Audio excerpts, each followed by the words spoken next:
জীবনসঙ্গী তো এমন হওয়া উচিত। ঘটনাটি শেষ পর্যন্ত শুনুন, খুশিতে মনটা ভরে যাবে। স্বামী আর স্ত্রী হাসাহাসি করছিল। এক পর্যায়ে স্ত্রী বলল, জানেন স্বামী, আজকে পাশের বাসার ভাবি এসেছিল গা ভর্তি গহনা আর দামি শাড়ি পরে। স্ত্রীর মুখের কথা শুনে স্বামীর হাসি মুখটা মলিন হয়ে গেল। পৃথিবীর সব কষ্টগুলো যেন স্বামীকে গ্রাস করে ফেলল। স্বামী ক্লান্ত হৃদয় নিয়ে স্ত্রীর কাছে জানতে চাইলেন তিনি কেন এসেছিলেন। স্ত্রী বললেন, কেন আবার আসবে, ওইসব গহনা আর দামি শাড়ি দেখাতে এসেছিল। কারণ আমাদের তো আর এই টাকা নেই তাই। তখন স্বামী বলল, তো তুমি কি বললে এইসব দেখে? স্ত্রী বলল, আমি আবার কি বলবো, আমি তো আর ওনার মতো পাগল নই।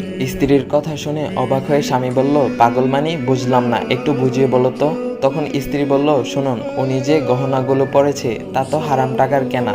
দুনিয়ার সামান্য গহনা শাড়ি, এই গহনা শাড়ি একদিন সাপ হয়ে শরীরে জড়িয়ে থাকবে আর একটু পর পর ছোবল মারবে। তার বিষাক্ত ছোবল সহ্য করার মতো ক্ষমতা কারো কাছে আছে বলুন?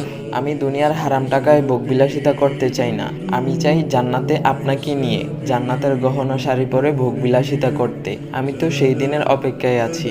দুনিয়ার এই সামান্য জিনিসের প্রতি আমার বিন্দু পরিমাণ আক্ষেপ নেই। তাছাড়া আমি তো দুনিয়ার শ্রেষ্ঠ জিনিসটা পেয়েছি, আর কি চাই বলুন? তখন স্বামী আগ্রহ নিয়ে জিজ্ঞাসা করলো, কি এমন পেয়েছো যা এত দামি জিনিস? স্ত্রী মুচকি হাসি দিয়ে বলল, কেন, আপনি তো সেই দামি জিনিস। আপনার চাইতে দামি কিছু কি আমার কাছে আর আছে নাকি? পৃথিবীর সবকিছু ছাড়তে পারি শুধু আপনার জন্য।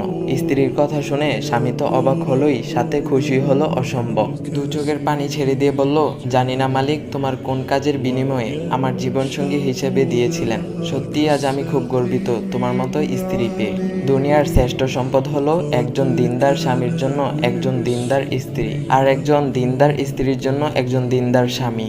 আল্লাহ তাআলা যেন আমাদের সবাইকে, ছেলেদেরকে দিনদার স্ত্রী এবং মেয়েদেরকে দিনদার স্বামী দান করে, সবাই বলি আমিন।